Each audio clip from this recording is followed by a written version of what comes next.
네, 1절부터 4절까지만 있습니다.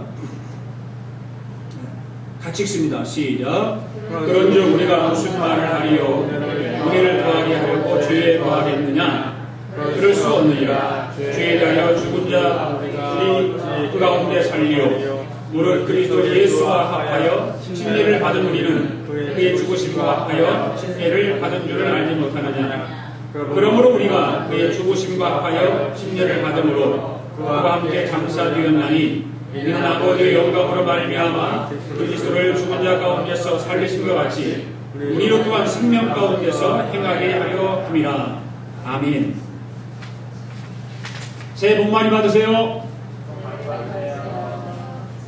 옆 사람에게도 한번 해봅시다. 새해 복 많이 받으십시오. 새해 복 많이 받으십시오.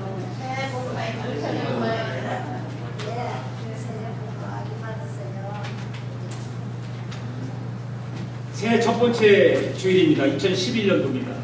송구리 형신님에 때도 말씀드렸듯이 숫자가 바뀌는 것은 아무 의미가 없습니다. 숫자만 하나 바뀌는 건데 2010에서 1자로 바뀌는 거니까 숫자 바뀌는 것밖에 없습니다. 해가 지나고 새로운 해가 오는 거 별 의미가 없죠. 어떤 것이 의미가 있냐면 바로 내가 생각하는 것, 내 삶의 변화가 일어나고 내 생활의 변화가 일어나고 내가 꿈꾸고 내가 비전을 가지고 나가는 것이 변화가 일어나는 겁니다.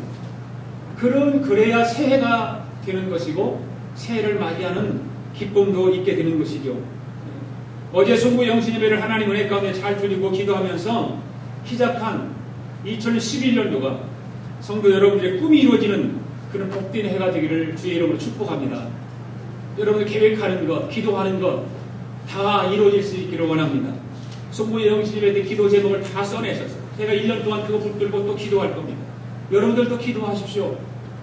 정말 하나님 앞에 소원을 가지고 기도하는 것 좋은 일 아닙니까? 무당에다 기도하는 것 또 사람들은 좋아하는데 우리는 살아계신 하나님 앞에 기도하고 우리의 소원을 아비는 것이야말로 가장 축복받은 사람입니다. 그래서 예수님 앞에 나와서 예배드리는 것이 그래서 좋은 것입니다. 무엇보다도 오늘 새해 첫 주일에 침례를 새로 받으시면서 마음가짐을 새롭게 하고 신앙생활을 새롭게 하고자 하는 우리 박용선 집사님에게 성령님의 뜨거운 역사가 있기를 원합니다. 이거는 보통 일이 아닙니다. 내가 구원받고 구원받은 것을 많은 사람들에게 알렸습니다. 어젯밤에 저하고 같이 대화를 하고 내가 확인을 하고 그러면서 구원의 확신을 확인을 했습니다. 이제는 오늘 이후의 삶은 우리 박영선 성령은 달라질 것입니다. 성령님께서 그렇게 붙들어 주실 것입니다. 사람은 할 수 없어요.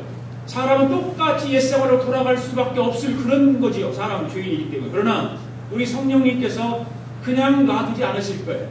붙들어 주시고 인도해 주시고 그래서 옛사람이 아닌 이제 예수 그리스도가 내 삶이 되어지는 그런 새로운 삶으로 바뀌어서 살아가게 될 줄로 믿습니다. 그러니까 여러분들도 주위 옆에서 많이 그런 걸 격려를 많이 해주세요. 못하는 거 꼬집지 말고 못하는 거 욕하지 말고 손가락질 하지 말고 조금 못하더라도 격려해주고 잘하라고 더 칭찬해 주시고 인정해 주시면 훌륭한 집사님이 될 줄로 믿습니다. 그리고 오늘 우리가 성찬식에 참여해서 주님의 십자가의 은혜를 생각하면서 성찬 예식이 있다 참여할 것입니다. 이 성례식이라고 하는 것은 굉장히 중요한 것이고 교회가 꼭 해야 되는 일이고 우리 믿는 사람들이라면 이 성례식에 참여해서 예수 그리스도의 그 십자가의 은혜를 생각하고 내가 구원받은 것을 다시 감격하고 감동해서 그 은혜를 받고 다시 무장하고 다시 성령의 그 능력을 힘입어서 살아가게 되는 것이죠. 이 두 가지 성례는 우리 침례기도에서 빼놓을 수 없는 하나의 성례식입니다. 이 두 가지의 성례식을 행할 수 있도록 인도하신 전능하신 하나님 아버지께 찬양과 영광을 올려드립니다. 우리 함께 다시 또 인사를 한번 나누세요. 해피 뉴 이어 인사하세요. 영어로. 해피 뉴 이어. 네.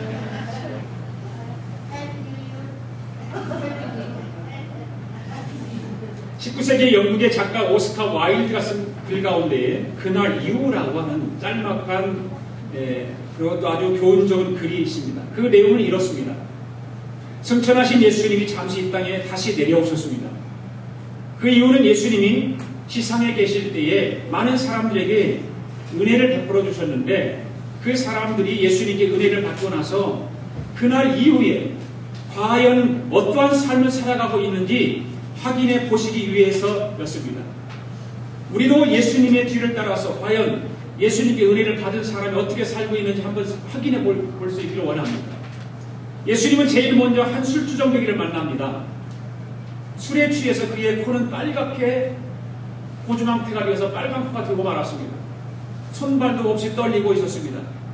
그는 피골이 상접해서 거의 폐인이 되다시피 한 사람이었습니다. 예수님은 그를 알아보시고 측은한 마음을 가지고 그의 어깨에 손을 얹고 물어봅니다. 형제여, 어쩌다가 이 모양이 되었어? 어쩌다가 코가 이렇게 빨간 코가 되고 고주망태가 되어서 살아가고 있어? 예수님께서 그렇게 질문했습니다. 그러니까 그 사람이 예수님을 알아보고 그가 대답을 합니다. 아, 예수님이셨군요. 당신이셨군요. 내가 안진병으로 있었을 때 당신은 나의 두 다리를 고쳐주셨죠. 그런데 내가 안진병으로 있을 때는 다른 사람들에게 구걸을 하며 살았어도 별로 부끄럽지 않게 삶을 살았습니다. 그런데 당신께서 내 두 다리를 성하게 고쳐주고 난 뒤에는 아무도 나를 동정해주는 사람이 없습니다. 그렇다고 해서 나는 마음에 드는 일자리를 구할 수도 있었던 것도 아닙니다. 그러다 보니까 나도 모르게 방황하게 되었고 결국은 이렇게 되고 말았답니다. 라고 대답을 했습니다. 예수님 마음은 참으로 마음이 무거웠습니다. 참 때로는 괴롭기도 했었겠죠. 그 뒤에 예수님은 어떤 여인을 만났습니다. 이 여인은 얼굴에 아주 진한 화장을 하고 있었습니다. 그 여인은 지나가는 남자들에게 눈웃음을 지으면서 유혹의 손길을 펼치고 있었습니다. 예수님 그 여자를 알아보고 여자에게 묻습니다. 자매여, 자매는 어쩌다가 이렇게 되었어? 어쩌다가 이런 삶을 살게 되었어? 예수님께서 물으셨습니다. 이때 그 여인은 예수님을 알아보고 이렇게 예수님에게 말을 합니다. 내가 귀신 들렸을 때 당신이 내게서 귀신을 쫓아내셨지요.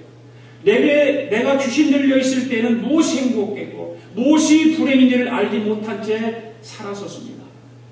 그런데 당신이 나를 고쳐주셔서 내가 정신으로 온전히 돌아섰을 때는 나 자신을 직시할 수가 없었습니다.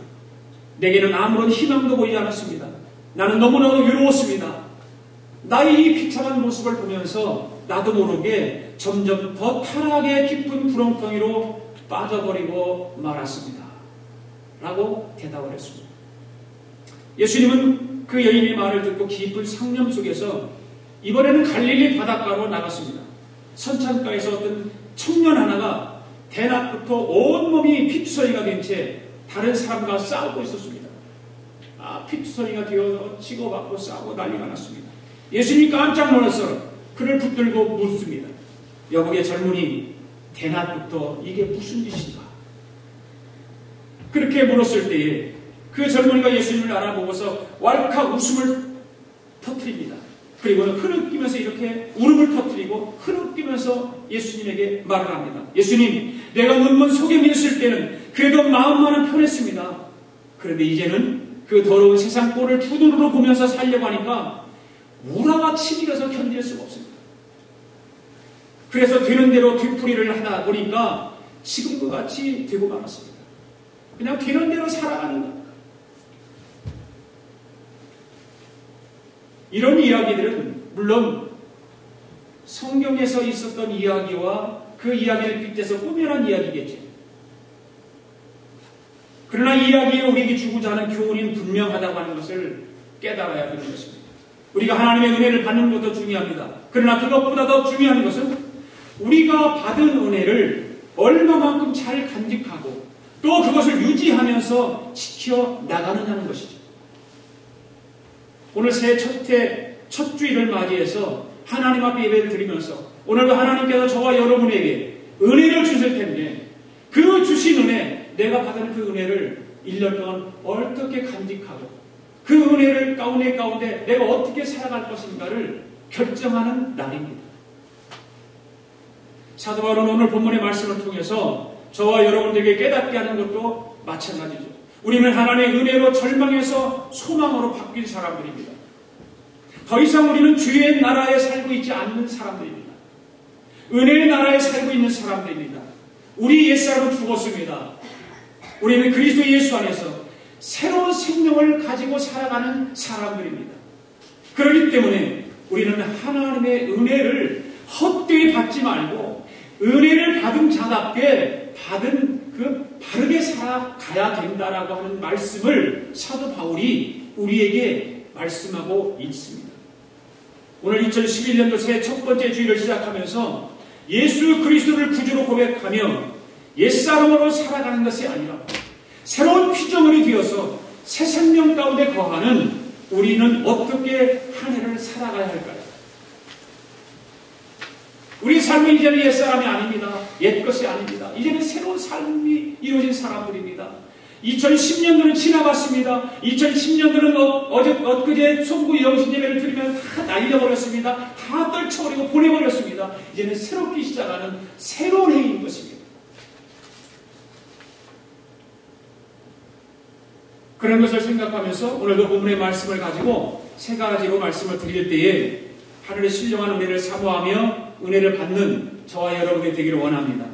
첫째로 새 생명 가운데 거하는 사람은 하나님의 은혜를 헛되이 받지 말아야 하는 것입니다. 오늘 1절과 2절 상반절의 말씀 함께 읽어보겠습니다. 시작. 그런데 우리가 무슨 말 하기로 은혜를 더하게 하려고 죄하게 하겠느냐? 그럴 수가 없느니라. 그런즉 우리가 무슨 말 하리요? 은혜를 더하게 하려고 죄에 거하겠느냐? 그럴 수 없다는 거죠. 바울은 로마서에서 말씀을 통해서 우리들에게 집요할 정도로 믿음에 대해서 강조해요. 믿음에 대해서 집요하게 바울은 우리들에게 말씀하고 우리들에게 교훈하고 가르쳐주고 있습니다. 우리가 의롭다함을 받는 것은 오직 믿음으로 된다라고 하는 것 아주 집요하게 말씀하고 있습니다. 행함으로 되는 것이 아니라고 말씀하고 있습니다. 이미 우리는 로마서 강해를 통해서 다 들었을 것입니다. 바로 하나님께서 우리를 구원하여 주신 것은 우리의 믿음입니다. 우리의 믿음을 통해서 구원받고 그 믿음을 가지고 우리는 이 땅을 살아갈 때에 우리는 하나님의 자녀로서 하나님의 은혜를 은혜로 여기며 살게 되는 것이라고 바울은 말하고 있습니다. 그러면서 바울은 로마서 5장 20절에서 하나의 폭탄적인 선언을 하고 있는데 그 폭탄적인 선언이 어떤 것이냐면 죄가 더한 곳에 은혜가 더욱 넘쳤나니라고 하는 말을 하고 있어요. 죄가 더한 곳에 은혜가 넘친다는 것을 이건 보통 선포가 아니라 폭탄적인 선포입니다. 무슨 뜻이냐면 내 죄가 아무리 크다 할지라도 하나님의 은혜보다는 크지 않다 그 말입니다. 아멘. 하나님의 은혜가 그만큼 크다는 거예요. 내 죄가 어떤 죄를 졌다 할지라도 누가 내 죄를 가지고 헐뜯고 내 죄를 때문에 욕을 하고 세상에서 나를 내 죄진 것 때문에 감옥에 집어넣는다 할지라도 하나님의 은혜에 비하면 그 죄는 아무것도 아니라고 말합니다.